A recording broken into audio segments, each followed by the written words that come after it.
Dr. Markie Blumer, I am so pleased to be talking with you right now, and I'm excited about being able to share the work that you're doing and the presentation you did for the annual conference in 2011 with all of our members. Thank you so much for joining me. Thank you. So tell us a little bit about your area, about your presentation, and how you got so interested in this topic. I, first of all, really appreciate the chance to elaborate, and I loved presenting at AAMFT.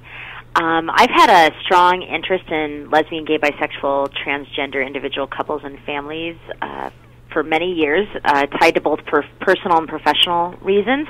Personally, I grew up in a home that embraced diversity.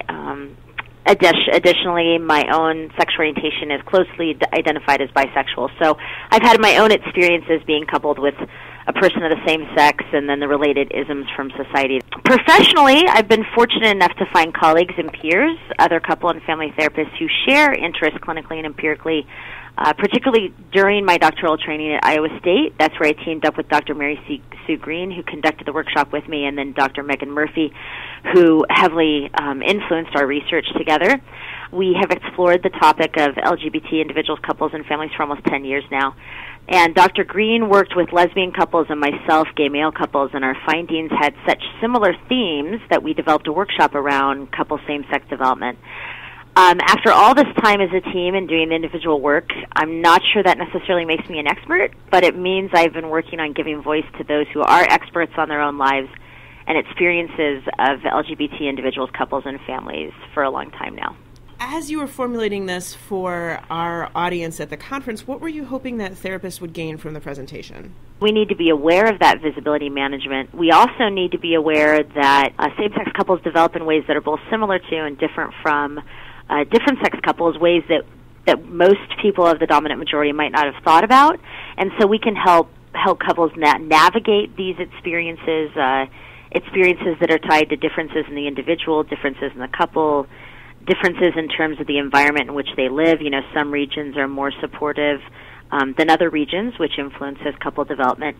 And then probably the biggest thing is we wanted couple and family therapists to really maintain a level of self-awareness of factors that influence our work with couples, and that includes our own management of invisibility, how much we recognize lesbian and gay couples, and how much we understand the need to address inequalities and injustices that are perpetrated against their couplehood. And those are major themes from your presentation as well, looking at visibility management, looking at navigating these different things you're talking about. It isn't just up to the minority individual to have to negotiate how visible they'll be. It really is up to the dominant majority or the larger society to say, guess what, I see you, I recognize you as a legitimate couple, I recognize your love, I recognize your need for support, and therefore tearing down some of those walls that have kept such couplings invisible is really the point that we really wanted couple and family therapists to take home.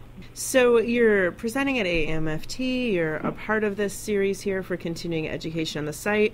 Where else can people find you and learn more about your work? My Twitter is at Markie_Blumer. You can also find me at UNLV-MFT, and that's all one word, and that's our YouTube channel. And we also have several publications. And I'm so excited to have you here with us, to be sharing the work that you're doing and to really be showcasing the groundbreaking things that are happening in MFT. So thank you so much. Well, thank you. Really appreciate it. Thank you so much.